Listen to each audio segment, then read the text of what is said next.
July 31st, 2025. New York awoke to a dense, humid sky.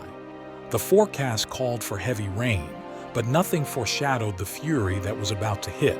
Around mid-morning, a stationary cold front collided with warm, moist currents from the Atlantic, generating thunderstorm cells of exceptional intensity. In less than an hour, nearly 3 inches of rain fell in parts of Manhattan. Iconic streets like Fifth Avenue and Times Square were transformed into veritable rivers.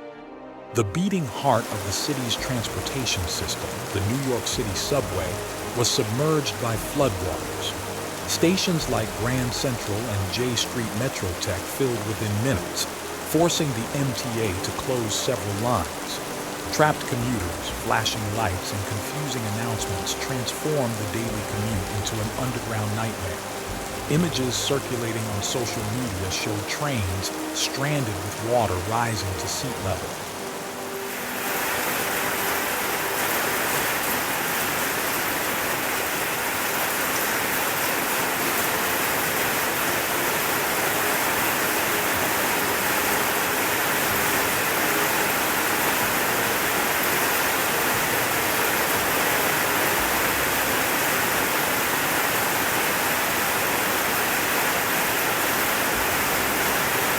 In Queens, a truck becomes trapped under nearly 3 feet of water along the Clearview Expressway. Rescuers, hampered by the current, take hours to free the vehicle. Meanwhile, over 1,200 flights are canceled at LaGuardia and JFK, stranding travelers from around the world. Air traffic across the entire Northeast suffers cascading delays.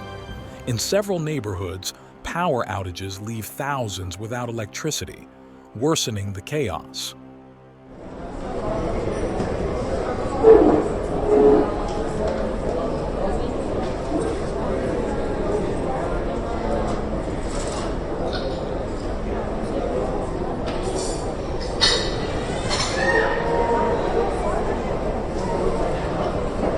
About 120 miles away, the town of Reading, Pennsylvania, experiences the same tragedy. In just a few hours, more than 6 inches of rain fell, breaking a record that had stood since 1887. Roads like Route 12 and Spring Street became torrents. Cars were submerged up to their roofs, while residents were trapped in their homes. Firefighters received hundreds of emergency calls, with rescue operations conducted in extreme conditions. The event exposed a known but never addressed fragility. Sewer and drainage systems designed decades ago are unable to handle rainfall of this intensity. In New York City, the combined sewer system, the same one that collects both wastewater and stormwater, quickly reached capacity. The result, mixed flooding and sewage with immediate health risks. In Pennsylvania, urbanization in floodplain areas and the lack of retention basins amplify the damage. According to meteorologists, the storm is the result of a rare but increasingly frequent phenomenon, a stalled cold front acting as a barrier, forcing warm, moist air masses to release all their energy in one place.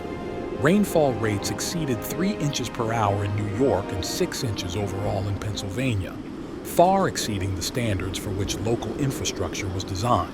New York authorities announced an emergency plan, strengthening the drainage system, installing flood barriers in the most vulnerable stations, modernizing pumps, and creating a real-time warning system.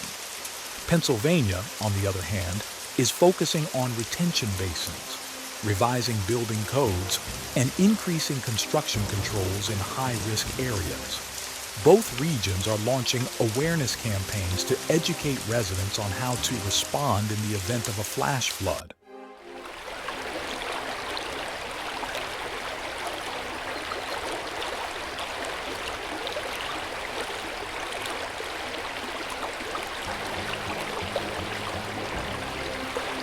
Despite the chaos, the human aspect is powerfully evident. Firefighters, police, water rescue teams, and volunteers work side by side. House-to-house evacuations, distribution of blankets and food, and the opening of temporary shelters, a chain of solidarity that has saved lives and restored hope. Many residents say that without the prompt response of neighbors and strangers, the consequences would have been even more tragic.